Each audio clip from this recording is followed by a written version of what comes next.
and I will keep things moving. Perfect. Cool. I think we're being live streamed. Okay. So we'll just wait for a couple of minutes and then we'll be on our way. I'll start. Yeah, I'll take about 10 minutes and then I'll hand it over to you guys. Okay.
All right, guys, we're going to start. I'll admit everyone.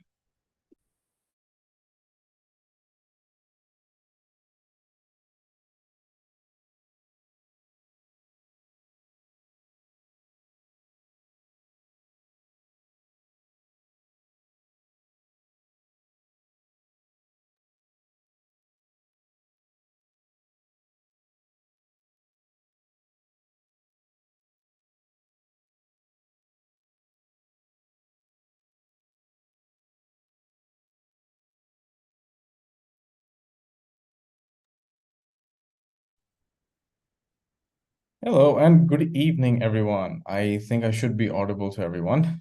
Welcome to an amazing new webinar by EduFund. And today we have two very special guests and one very special university with us. And we're going to be talking about a lot of things related to uh, you guys pursuing masters in the US, whether it's degree types, whether it's scholarships, whether it's careers, whether it's life, whether it's getting funding done, anything related to masters in the US, we're going to be talking about it today. And the chat is open now. Let me just check if the chat is open. It should be open. And yes, the chat is open. So yes, people can send messages. Good evening, everyone. But before we start, why don't you guys just tell us in the chat, where are you all from? So we understand, what kind of geographic diversity we're looking at, because I'm sure we'd be interested to know that. So where's everyone from? Do let us know that. I am currently sitting in Gurgaon, and that's where I'm talking to you from. I know John is talking to us from the US. And I know Matt is talking to us from Hyderabad, if I'm not wrong. Okay, we've got Ahmedabad. Cool. Okay, what about other people? Okay, we've got Lucknow as well. So we've got south, we've got west, we've got a little bit of north as well. Okay, we've got middle of India. So cool. That's a good geographic spread. I think we've got people from everywhere. Kochi, we've got people from down south as well. Very nice.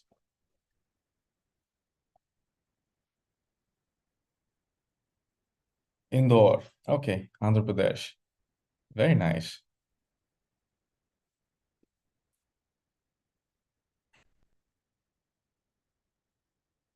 Amazing. Mumbai. Amazing. Okay, so I think we've got a very, very good spread today with us. All right, I think it's time for us to get started. It's 6:38, so we're going to be here for roughly an hour. And again, I want to welcome everyone. I want to welcome everyone who's taken out the time on this Sunday at 6:30 p.m. in the evening. I'm sure you guys might have had some other plans, but thank you so much for joining in and being a part of this webinar. We're going to be talking, like I said, we're going to be talking about a lot of things today, primarily along the lines of pursuing masters in the US and what that can mean for your career trajectory. If you're looking at upskilling yourself, if you're looking at promoting your career and you're wondering how to do that, those are some of the things that we will cover. And it's the webinar is kind of in two parts. I'm just going to do a quick intro. So I'll just be with you for about 10 minutes and then I'm going to hand it over to John, who I know is going to be much more fun to talk to. So I'm just going to take about 10 minutes, maybe a little less. I'll do my best.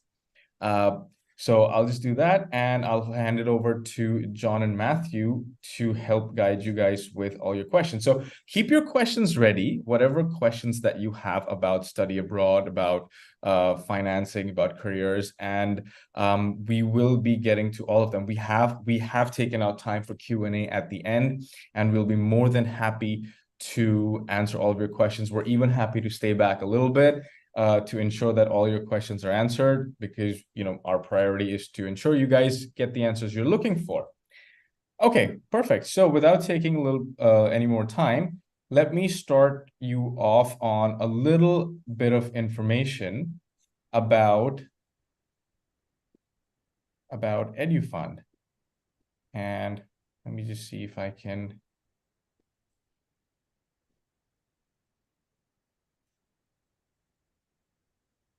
Okay, I think my screen should be visible for everyone. Okay, perfect. So I'm just going to take you I'm just going to take you through the journey about EduFund and how we play a role in your study abroad journey. Okay. All right. So if you're a postgraduate aspirant, if you're thinking about studying abroad, if you're at that stage, or if you feel that you might be at that stage in some time, in a couple of months, in a couple of years, then this becomes very, very important for you, because you need to understand how exactly your study abroad journey is gonna play out. What exactly is gonna happen? What are the steps that you will be going through?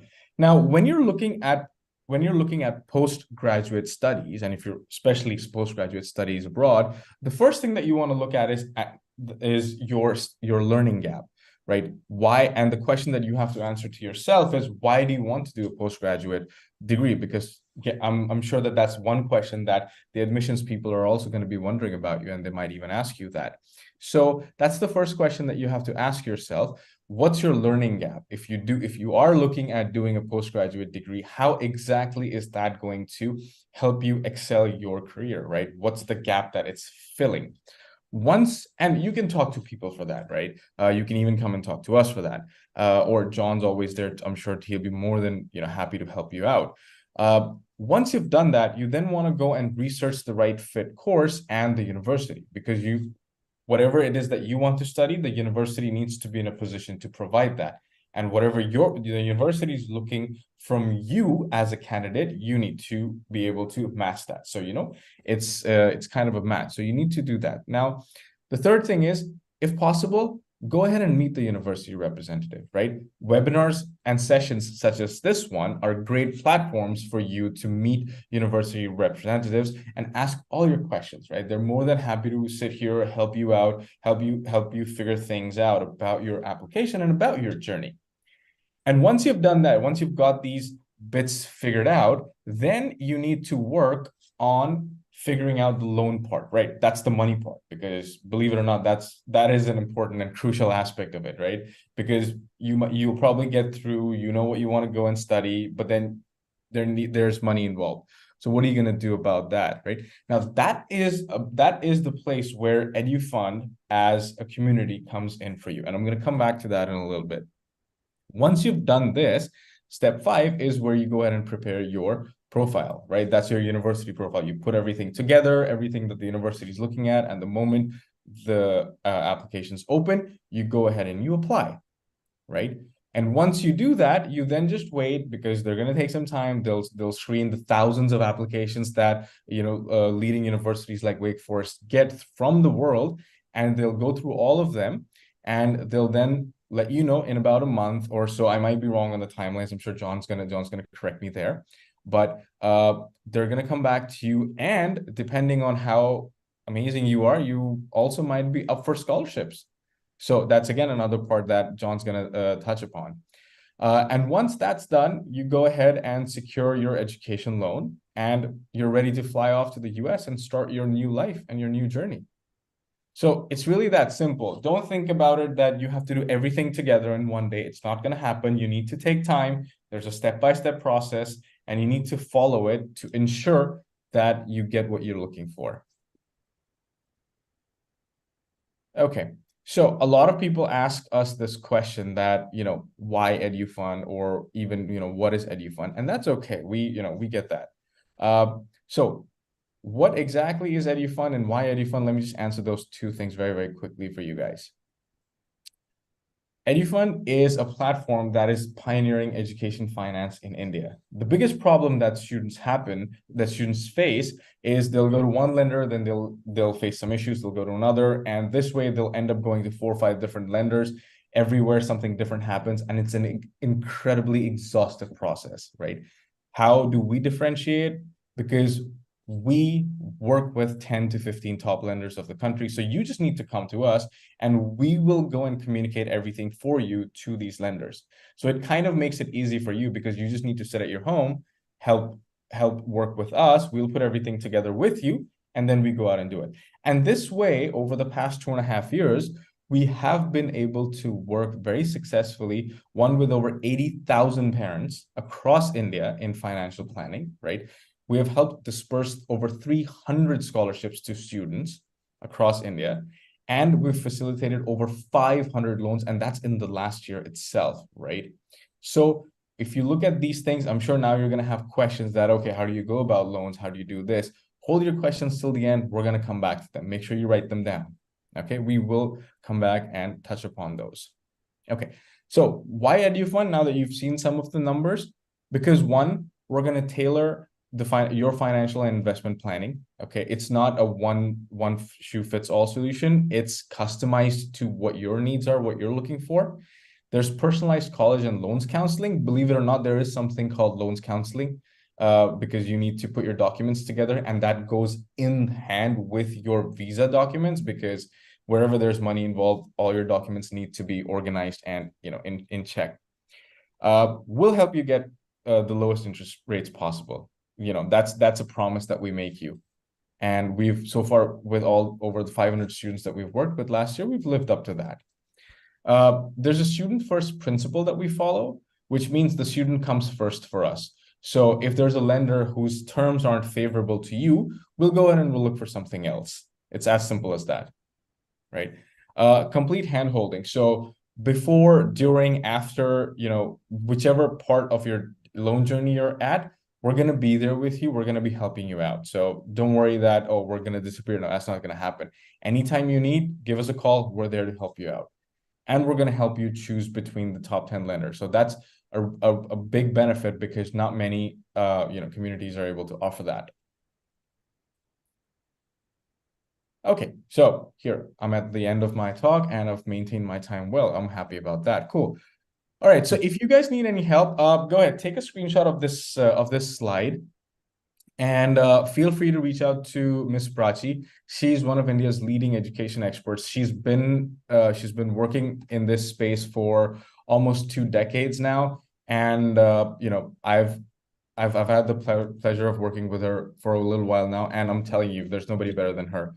So if you need loan assistance, she's the person you call. She's the person you email. So take a screenshot of this. We'll leave these details again in the chat as the session is going on. But if you want to get in touch with us, this is how you do it. Okay, I'm just going to stop screen sharing now. So that brings me to the end of my little talk about how you should be planning your study abroad journey. I've just touched upon that very, very briefly. And what you need to do when you're in the stage that you need to start looking at education loans, right? We're here for you. If you're looking at education loans, if you have any questions about that, this is where you can get any type of guidance that you want. Okay, cool. And now for the main show, I will quickly introduce Mr. John White and Matthew, and we'll be on our way. All right. So John is the Executive Director of Recruitment for Masters in Accounting, Business Analytics, and Management programs at Wake Forest University in US. John's been with Wake Forest School of Business since 2013. He's worked in the admissions program and had leadership roles across most of the graduate business programs. He currently leads an 8-person team of recruiters who are looking at recruitment for these programs across the entire world. All 3 programs are STEM designated and OPT eligible. All right, John's going to talk about all of this. I'm not getting into any of this. Okay. John's also the lead on international strategies and India engagements for the business school. And there are some things, there are going to be a lot of things that John's going to be sharing with you all. Prior to joining Wake Forest, John was in advertising and marketing with a focus on media and a dedicated shift into recruiting, talent development, human capital experiences, succession planning, and other human resource initiatives. He worked with a global agency, Mullen Lowe, it's unit of IPG, Interpublic Group, in media and then HR capacities from 2002 to 2013 before joining Wake Forest. And at home, John's got 4 children ranging in age from a law school student, a college freshman, and twins in the 5th grade. Wow, that's something I did not know. John's visited the Indian cities of Chandigarh, Delhi, Hyderabad, and Mumbai several times as part of the Wake Forest engagement with Indian schools, alumni, and general partnerships. And he will be coming back in 2024. So just a little teaser, there might be an opportunity for some of you to meet John in person. More details of that, at the end. But yeah, if you're excited about that, that's something that might be on the cards. And our second guest for the evening is Matthew. Matthew is an alum of Wake Forest University. He is currently working with Deloitte as a consultant after having done his master's at Wake Forest. And it's a great pleasure to have him because we'll be able to get some real insights into what his journey was in getting there and how it has been, how the career shift has been for him. So John and Matthew, over to you guys. Have a great session, and I'm looking forward to learning some things myself. Thank you, Sagar. Appreciate the introduction. I'm not sure I'm worthy of all of it, but the students really want to hear from Matt today. Welcome. We're so thrilled to partner with EduFund. Thank you for that lovely opening. I think the reason why our partnership works well is because we are both very student-centric. Certainly you got that sense from the slides that Sagar shared on behalf of EduFund, and hopefully you'll start to get that sense about Wake Forest and our master's programs. This deck will be shared, so please don't worry about taking notes. I first want to talk about where we are in the U.S. It's early morning here in the States, so good evening to all our friends in India. We are located along the eastern coast of the U.S., along the Atlantic Ocean, halfway between Washington, D.C., which is the capital of the U.S., and halfway between Atlanta. We're really close to two major cities in North Carolina, Raleigh, which some of you may know as Raleigh-Durham. It's a big tech hub. We also have a fairly sizable Indian expat community in the Raleigh area. And we're also an hour and 10 minutes from Charlotte, which is now the second largest financial center in the world after New York City. So pretty exciting. I know Mumbai is a big financial center as well, but little Charlotte, North Carolina is right up there. Our climate is perfect. It's 70 degrees Fahrenheit. While we do get all 4 seasons here in the US, so summer, spring, winter, fall, it's generally a very temperate climate. It's also a very safe community, and I think that's important for our Indian students to hear. We have 4 colleges and universities here in Winston-Salem, so it's a highly educated, very welcoming city. Winston-Salem is also referred to as a mid-sized city in the United States. Now, mid-sized by Indian definitions and mid-sized by U.S. definitions are very different. So mid-size here is 500,000 people. So it's a very livable, very manageable city, and a really wonderful place for you to pursue a master's degree. This is just a couple shots of our campus. Wake Forest University is a top 30 national university here in the US. I know it's not as well known in India and other parts of the world, and that is part of my job. Sagar mentioned I'm the India Strategies lead. I'm also the International Strategies lead. So I've been working with international students, regardless of country of origin, pretty much since I joined the university 10 years ago. It is probably the most favorite part of my role because I think there's nothing more exciting than going from one country to another to expand and further grow your educational and professional experiences. I'm going to brag a little bit. Our school is usually voted one of the 10 most beautiful campuses in the United States every year. Hopefully, our student alumni, Matt, can talk about that in a moment. For any sports fans, this is our mascot here. Sports are very big in the U.S., and that is our mascot there, the Deacon. And this is Farrell Hall, the business school. In total, we serve about 875 students, and that's 375 within the master's programs that I represent. For context, Sagar talked a little bit about my work and background. My primary functions are admissions for the STEM designated MSBA, Business Analytics, which Matt's going to talk about, STEM designated management program, which is very much like a one-year MBA curriculum offering, and then a STEM designated Master's of Science in Accountancy for students who are on the pathway to become a public accountant or CPA. Most of our Indian students are interested in the management programs and the business analytics programs, which is why I'm focusing on those today. I wanted to share this. This is our model, our philosophy here at the business school. We are what we call student-centric. So the student is at the epicenter of everything we do here.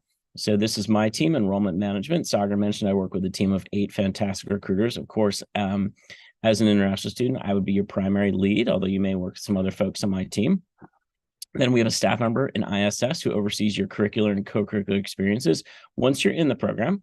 And then, of course, faculty and staff integration. We have very high faculty student engagement, 10-to-1 student faculty ratio. So for some of you that have been in bigger schools with 200, maybe 300 students in a stadium auditorium type classroom setting, that would feel very different here at Wake. We really believe in small class sizes.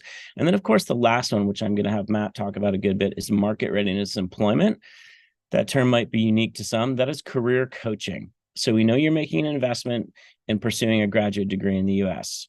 We know those investments are significant for the student and the family, and we want to make sure that you have a really good job outcome on the other side. So we have coaching built into the curriculum of these programs to ensure that you graduate like Matt did with a really fantastic offer, ideally in the States if that's which the location you wish to pursue. So the management program, couple things about the management program. It is business for non-business majors. So our liberal arts and STEM students are eligible for this program. If you're a business major, you are not eligible for this program. If you're a business minor, you are. Our goal here is to build upon all the wonderful things you've learned as a STEM, science, liberal arts major, and then give you 10 months of accelerated business technical content and then general domain knowledge. We also build experiential learning into this curriculum. I talked a bit, and you'll hear me talk a good bit about career outcomes. So we were ranked number 2 for career outcomes, meaning our students had exceptional employment outcomes. And then, of course, network building. As an elite U.S. institution, we have a fantastic alumni network, as well as great connections to the employment market.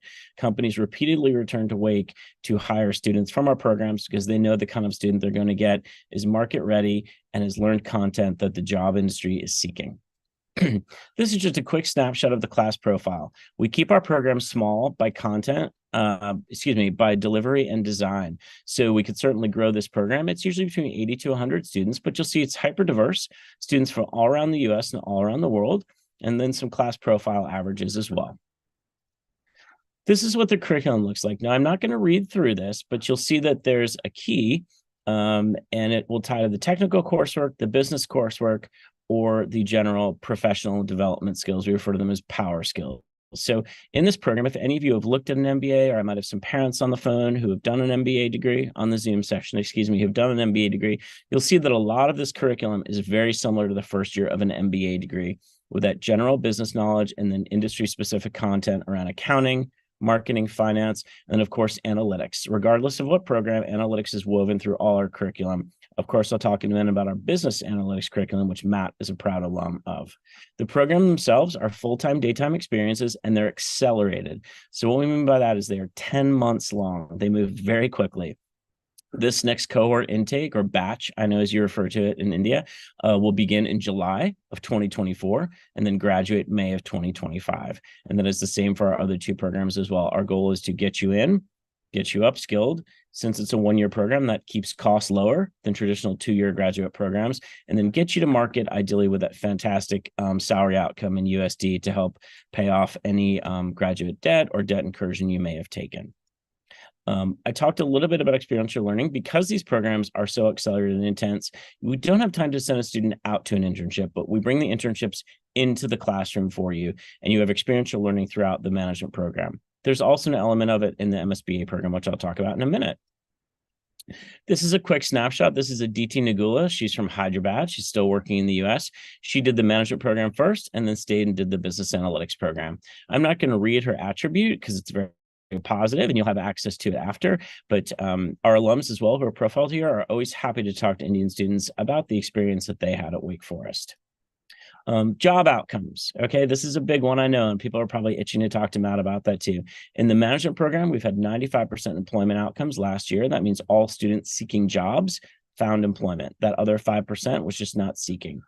The concierge coaching model I talked about, it's built into the curriculum, into the class, and then you're paired one-to-one with a career coach. So most of our students do tend to land along the U.S., eastern part of the U.S., Our top outcome cities are New York, Washington, D.C., Atlanta, Charlotte, which I mentioned, Boston in the Northeast, which is a big finance and tech hub, and then New York. Although we are seeing significant growth now along the West Coast and the Austin, Texas region. There's Matt right there, probably in there.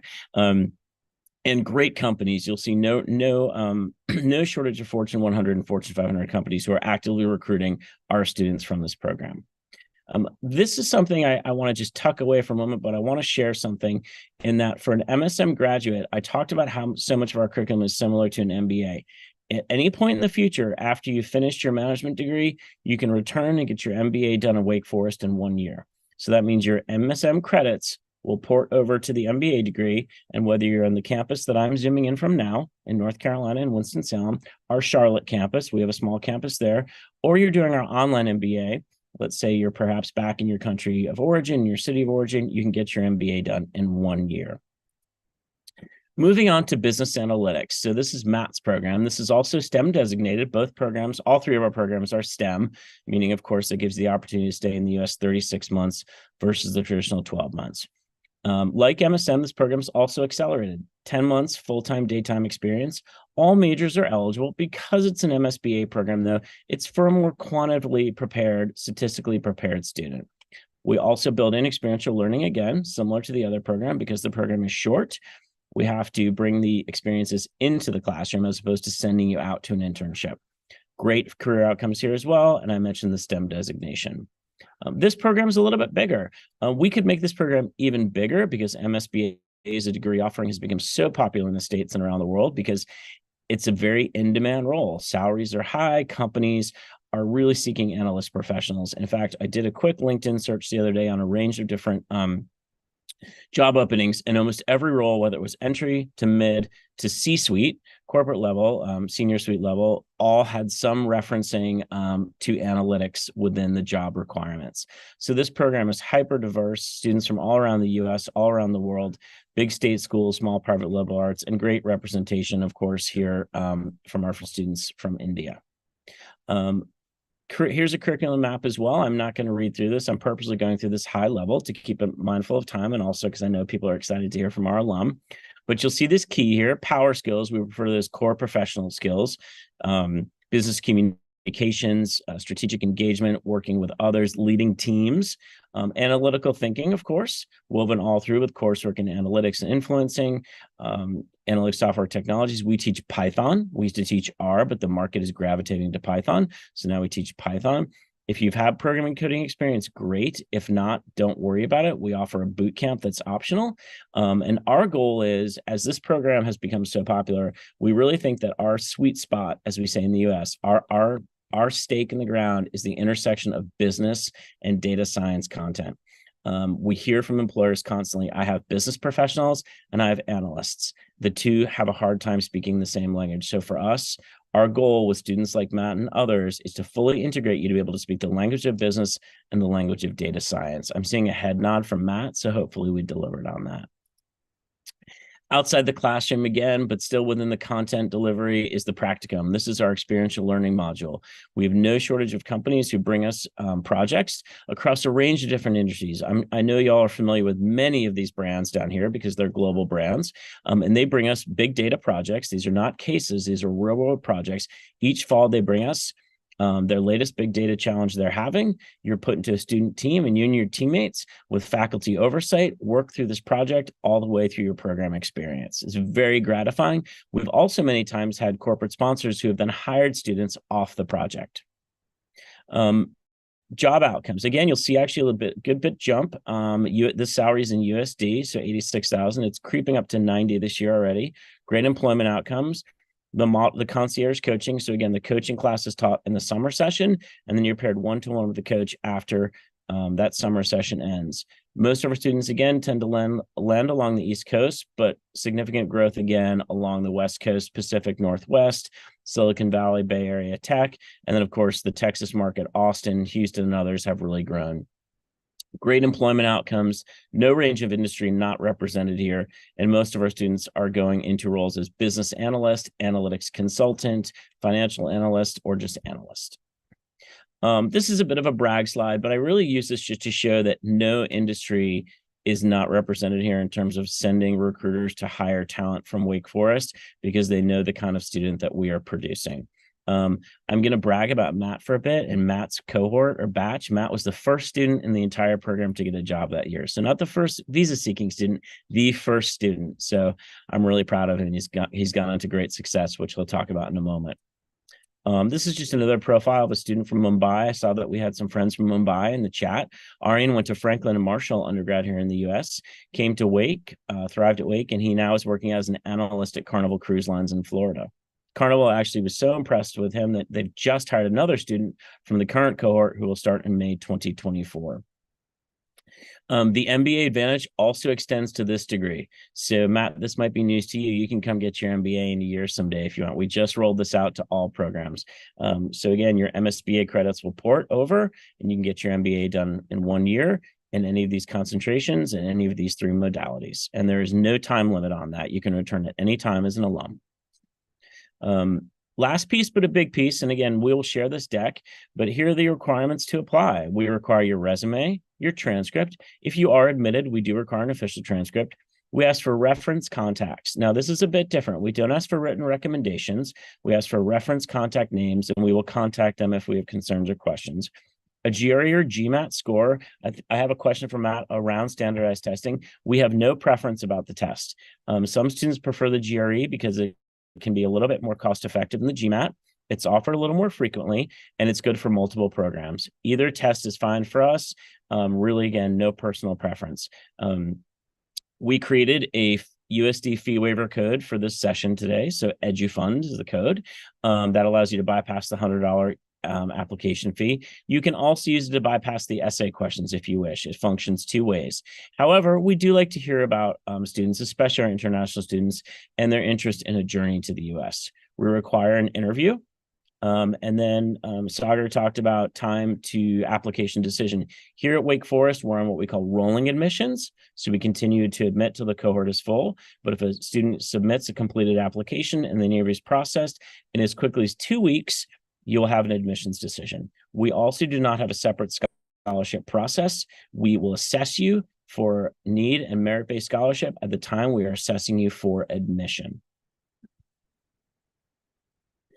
This is what we're looking at. We employ holistic admissions, if that term is a little bit unique for some of our friends on the call. These are the attributes that we're looking at. It's a fairly quick, painless process. Hopefully Matt will echo that as well. I'm putting a lot of pressure on you, Matt. I keep referencing you, so some questions coming up.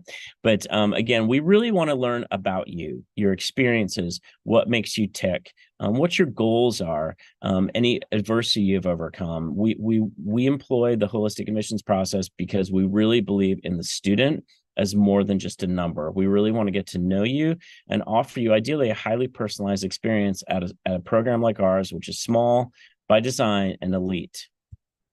And then this is my contact info. I love working with international students. It's one of my favorite parts of my roles. I am on WhatsApp. For those of you that want to hit me up on WhatsApp, there's my contact info. And with that, I'm going to complete these slides and we're going to pivot to our Q&A with Matt. Okay, so Matt, would you, if you can unmute, or if Sagar could unmute you, please just give a quick introduction. So I'd love your full name, your home city and state, undergraduate university, and we know you did MSBA at Wake, and then what you're doing now, your job title and location. All right, thank you for the lovely intro already, John and Sagar. But I'm Matt, or Matthew. My hometown is Hyderabad, India. And I did my undergrad from a college called Karunya, which is in Coimbatore. And right after graduating my undergrad in computer science, I applied to Wake and got in Wake. And right after Wake, I got an offer from Deloitte in Austin, Texas. And so I moved there after graduation. And I work as a tax consultant, but titles can be deceiving sometimes. It's more of a business analyst role in tax. And right now I'm here in Hyderabad for vacation, took time off and came to India to come visit family and friends. Wonderful, wonderful. Thank you, Matt. You make your achievements sound really modest, so I'm here to add some additional content. Matt, when you were researching grad schools, you had a lot of choices, both overseas and, of course, certainly here in the U.S. But what about the Wake Forest MBA, beyond it being STEM, of course, motivated you to apply and then enroll? And then what our audience might not know is you were also doing this during COVID. So there's a lot of external pressures going on as well. So again, Beyond it being STEM, what about our program spoke to you and made you decide to apply and then accept the offer? One of the things that struck out to me was the fact that Wake was so it was in the top 30 universities, and even at that time, not many people knew about Wake. But I had a few friends and family in the U.S., and so I asked them questions about Wake, and some of them lived in North Carolina, and they were able to answer this question really well, and the East Coast, because many people in the East Coast are very familiar with Wake and how good Wake is, and especially the business school, um, just because of the outcomes and the opportunities it gives right after graduation, and also the curriculum. Since I did my undergrad in computer science, I was looking at a program that had a mix of business and also technologies, and business analytics from Wake fit that mold. And so these were, and also the market and readiness employment, which John mentioned, career coaching. That was something unique and that I never saw in like other college offerings. And I had a call with one of the admission counselors, and they were able to explain to me what this team does for you and how they're gonna coach you and train you, and so that you will be ready for a job even before you graduate. So all of these things combined attracted me to apply to Wake. Great. Thank you for that, Matt. Yeah. And for those in the call, Wake is a highly regarded institution here in the U.S., top 30 school. But we know as we go outside the States, our global awareness does tend to dip. Part of my job, in addition to recruiting students, is working with Indian students, families, schools, partners like EduFund to make students aware that this opportunity is here. For those who are wondering, the schools here in the U.S. that we refer to as our peer or competitive set schools, so schools that are like-minded, but also we consider to be academically prestigious in our category, are Duke University, University of Virginia, University of Michigan, Notre Dame, and Georgetown University. So oftentimes when students like Matt are looking at degree offerings like ours at the master's level, they might be looking at a master's of that school as well. So I hope that's helpful for some folks with familiarity with our program. So Matt, you mentioned you'd been in the U.S. before. We know we've got some good Indian communities within this region, within the state as well. But what was the biggest difference for you between attending Wake and attending Karunya, your undergrad? I would say it's mostly the international community. Since I'm an international student in the US, I got to experience a lot of different cultures and traditions, and also to meet and make friends from all across the world. And so that was a unique opportunity I got there, which I wouldn't have gotten in Karunya.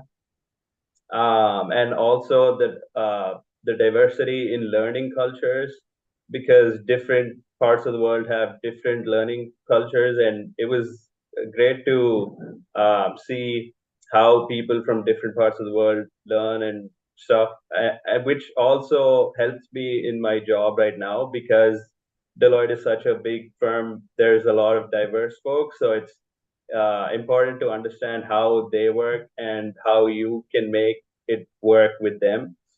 And Wake has helped me with all of that. So I'm grateful for that.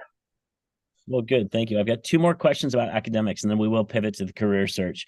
And of course, for folks on the call, Wake Forest also is 8,500 students in total. So that's 5,000 undergrad and 3,500 in our professional schools. So again, small elite institution, which offers high level of student support and personalization, and also not overwhelmingly large, especially for students that might be used to big state schools. So Matt, this is a big one. How is working with faculty at Wake different than engaging with a faculty member at Karunya? Faculty was very friendly. I could go to their offices any day and just knock on their doors, ask them any question I wanted to. Regardless, even if it was a general question outside of the curriculum, they were happy to answer. And I'm really appreciative of the fact that the faculty is willing to connect you with the industry folks, because the faculty have many connections in industry themselves. Because since some of the faculty used to work in the industry and shifted to the academia, and so since they have friends and networks, they're able to plug you right in so that you can ask them and get connected with the industry themselves. Also, the faculty know what they're teaching and they want to help you succeed. And so the curriculum that they set was right in the standards of the industry, where even after learning the coursework and all of those things, I found out that even in the industry, whatever I learned at Wake was relevant, unlike engineering, where some parts could be taught like from the 80s or the 90s, where I was trying to do more self-learning rather than going to class and learning the relevant stuff. But at Wake, it was all up to date, and I liked that part of the work. Good. Yeah, thank you. You've heard us talk about market relevance and market readiness. So for those on the call, our faculty are a really interesting blend of your classically trained PhD professors, as well as what Matt's referring to, professors of practice, those who've had considerable success in a range of different industries, and then bring those skills into the classroom to ensure that we're delivering market relevant content, and also the kind of student that the market is seeking in all these open roles I referenced earlier. All right, Matt, so I'm not going to tell your professor this one, but what was your favorite class at Wake Forest? I'd have to say the visual analytics and influencing, because it's more about a general curriculum with added data visualizations where you can learn about Tableau. I learned Tableau in that class, and also Power BI. And what that class like struck out the most to me was how you are able to translate technical data and convey it to like in layman terms to people who do not understand these technologies or analytical data.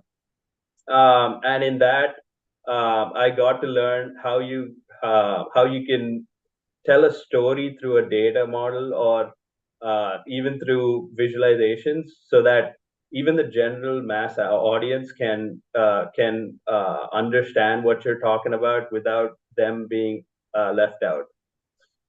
And so I think it was Professor Gordon McRae, that taught the visual analytics class. And even after I got the job offer, I went up to his room and we talked about visual analytics for like 2 hours, which I'm grateful, because even right now at my current position, I work with Power BI, trying to create analytics and different visualization models for different clients.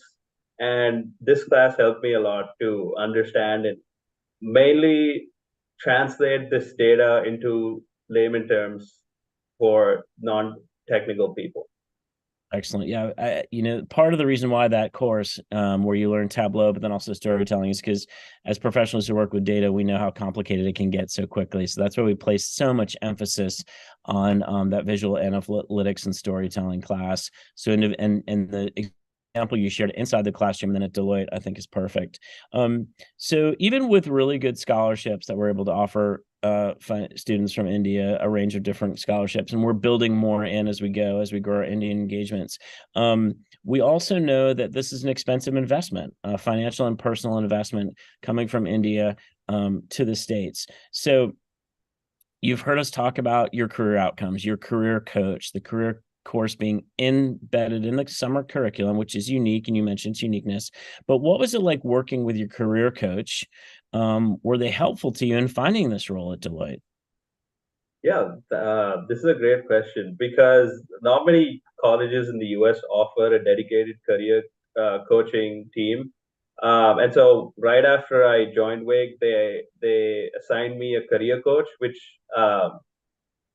which I got the opportunity to spend time over 10 months trying to see what I like, what I wanted to get into, what industry, what kind of a role I wanted to get into, where I wanted to get that role, and also what outcomes that I've been looking for out of Wake Forest and also in general.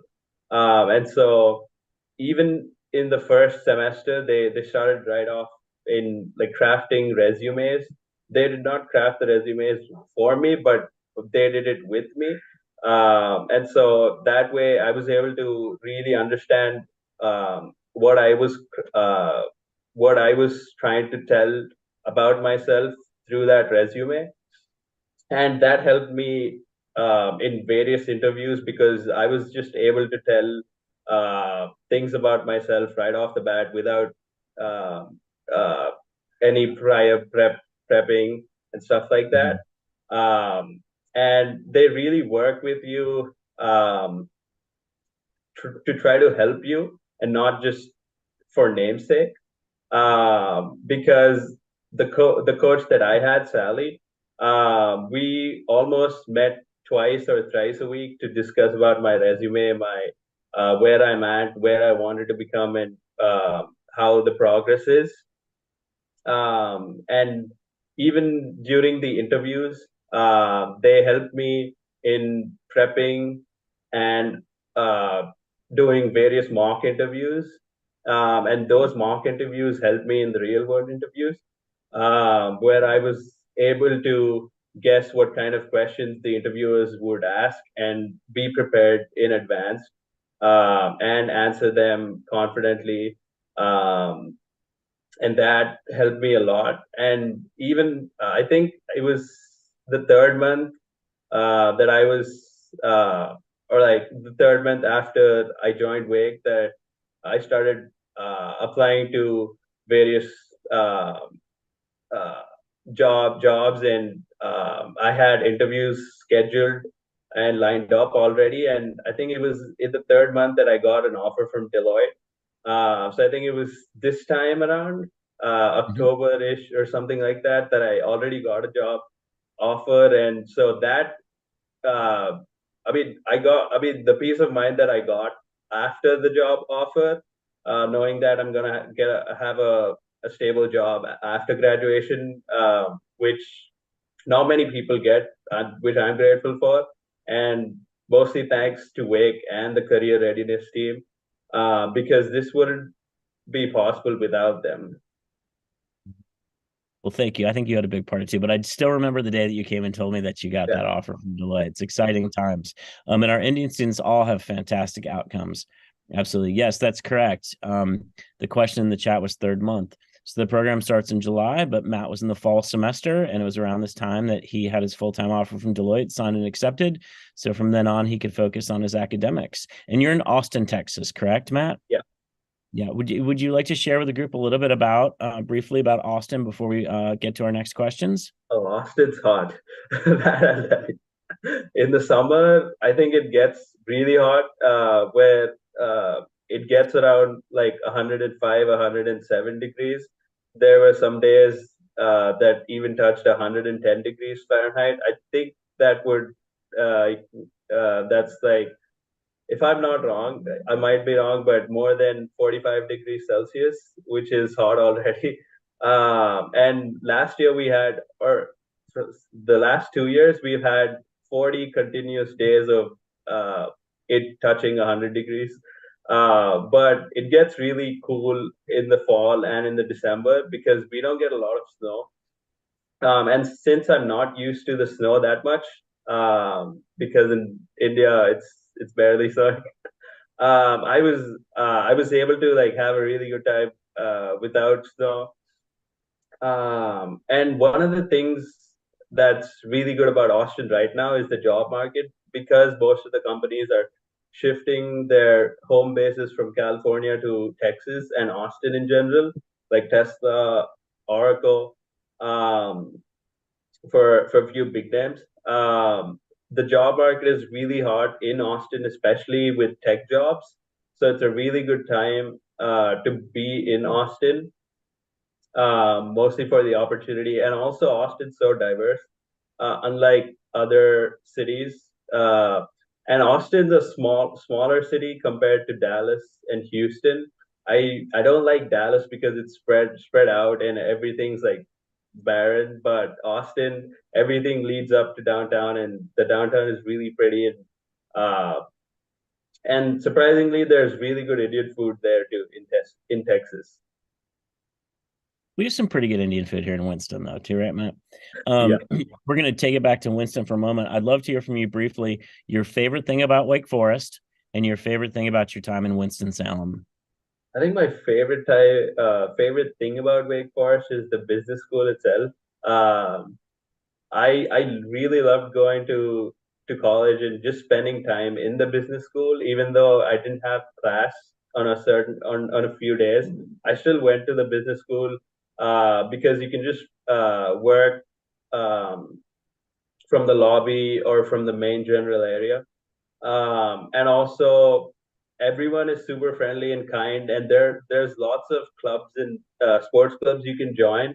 And one of the clubs that I joined was Deacon the Mall, where we kind of had Bollywood dance practices, and we did a Bollywood dance event for Diwali, and in front of I think more than 2,000 folks. That was really nice. And another thing is that there's a small town or village called Renolda Village right next to Wake, and the vibes of that village are really nice, and the coffee shops and the I really miss the crepe store. I think it's called Penny Bath. Mm-hmm. Yeah, I used to go to Pennypath from the morning, stay there until the evening, get lunch and coffee, and just work from there all day. And North Carolina, like John mentioned, it's in the 70s and 60s. It's really beautiful weather all year round. So I really got to enjoy nature. And I started hiking after I got to the US, and there's lots of opportunities in Winston-Salem and areas around to hike.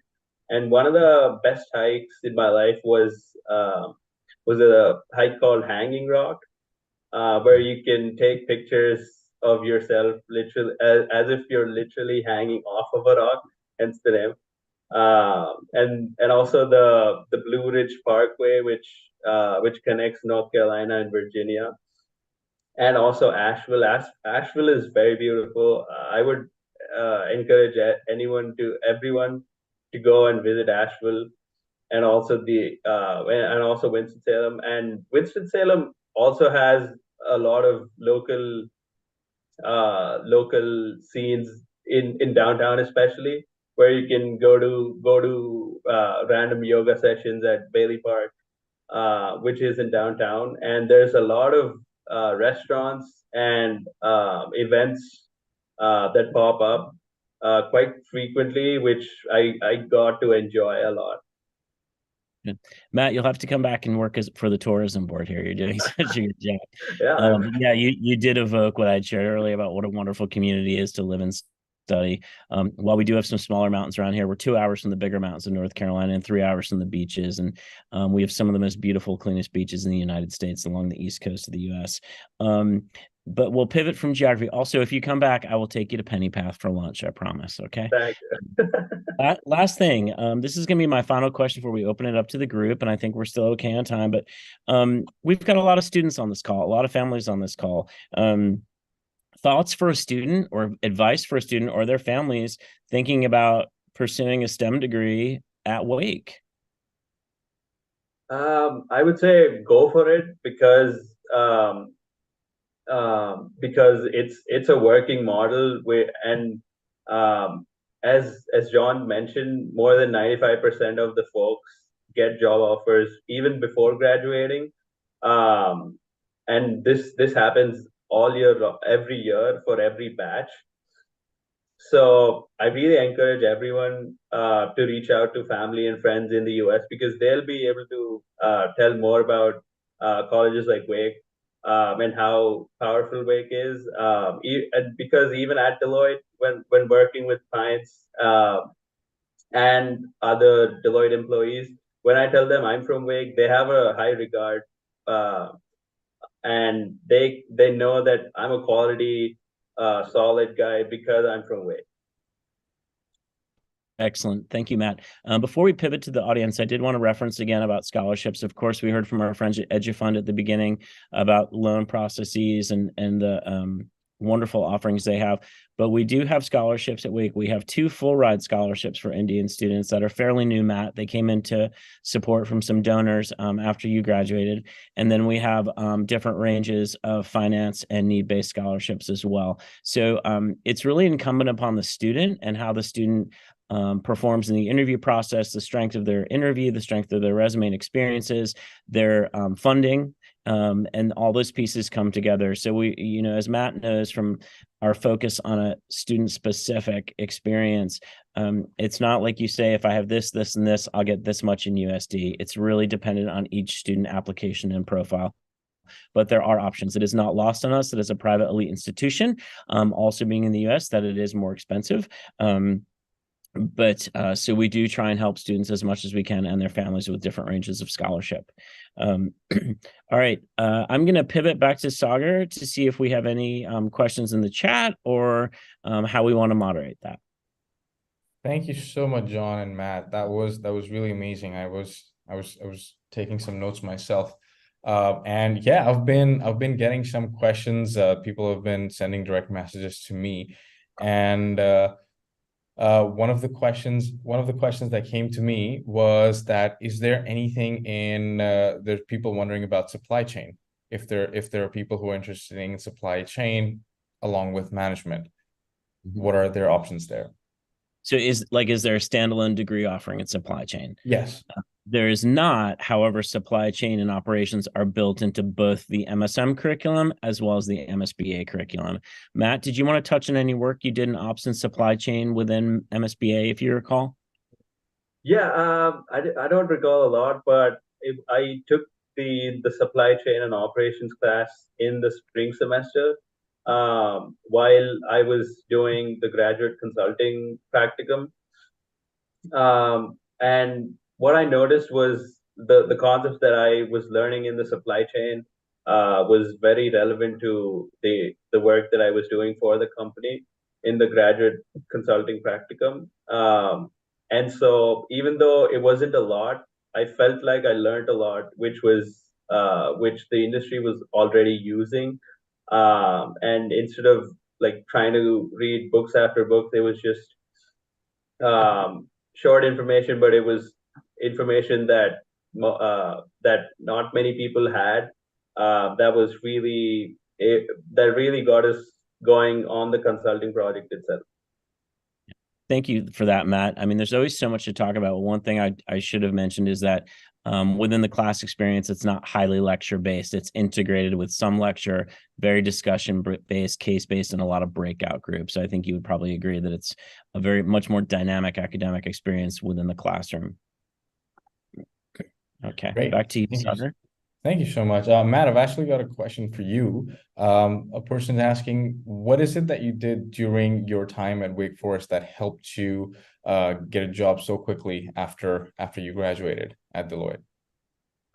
Just talking to the career coaches, and trying to craft my resume as soon as possible, and also prepping for interviews right away, because right after we joined the fall semester, a lot of people did not like try to craft their resumes right away, and they felt like they could do it at a later stage. But my career coach advised me to do this as soon as possible so that I'll be ready for interviews to face them whenever.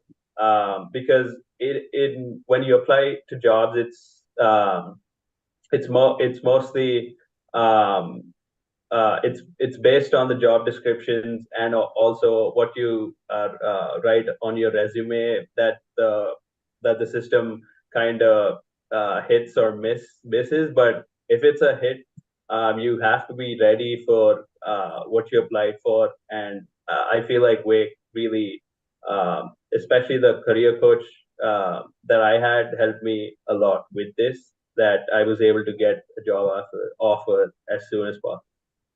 Okay, wow. So I think what we can take away from that is listen to your career coach and plan well in advance.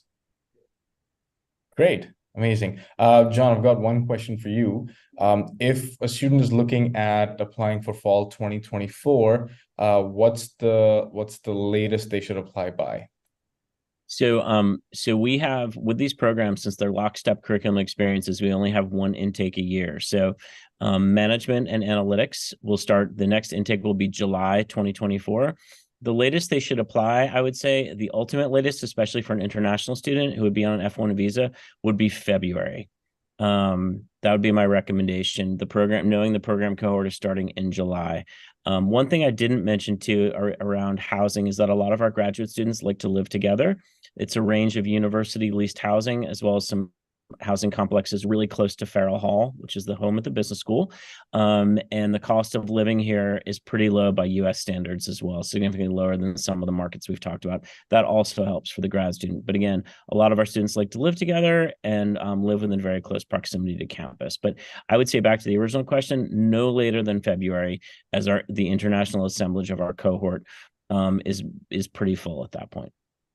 Okay, great. I was actually just going to ask you, my next question was going to be around housing, but you answered that, so that's great. And I do have an addendum housing slide in the presentation as well. I just wasn't relevant to bring it up here, but it shows different options. And then Matt, did you want to maybe share what your housing experience was when you were at Wake? Yeah, I was staying with other Wake students, other Wake graduate students, not in the graduate housing, but we kind of rented out a house separately, which was right like 5 to 10 minute walk from the business school, which I really like. But some of my friends who had cars liked living in downtown because of the opportunities and the restaurants and the closest to everything. But Wake, if you want to stay closer to the campus, I would say graduate housing, or there's plenty of options right near the college that you can try to find. And it's really affordable compared to other big cities. Since Winston-Salem is a relatively smaller city compared to other giant cities, rent is usually very cheap. And I used to cook, so getting groceries and everything was very accessible. And that also helped in lowering the costs too. That's amazing. Our traffic is minimal compared to some traffic I've seen in certain cities in India. It has the worst traffic. Yeah. You actually don't hear too many students saying that they cook, which help lower the costs. Yeah. But for those students who don't cook, like John mentioned, there are a lot of Indian options available. That's great. What are some on-campus employment opportunities available for students? Sure, I can take that. So we have, you might have seen in some of my slides, a Center for Analytics Impact and some other research centers. We offer graduate assistant and research assistant roles for students. They're usually capped about 20 hours a week because we do want that focus to be on academics and career search. Of course, you've heard us talk a lot about that, especially from Matt. And then there's other opportunities to work on campus. Of course, for international students, your employment has to be through the university so that you don't jeopardize your visa status, but there are opportunities. Great, that's amazing.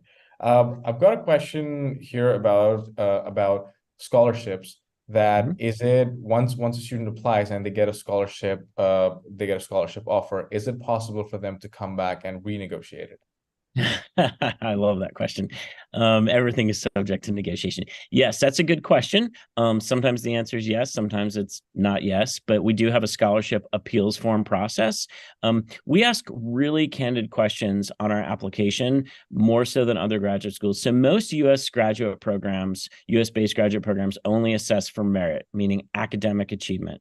At Wake Forest, I think one of the many things that makes us unique is that we also address for financial need, not only for American students, but for international students as well. So on our application, you'll see some very transparent questions around degree funding.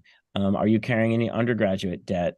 Perhaps your family or family members helped you with undergrad, but for the grad level, you're financing this yourself. Any additional information that you can share with us allows us to put together the most competitive merit and need-based scholarship package for a student.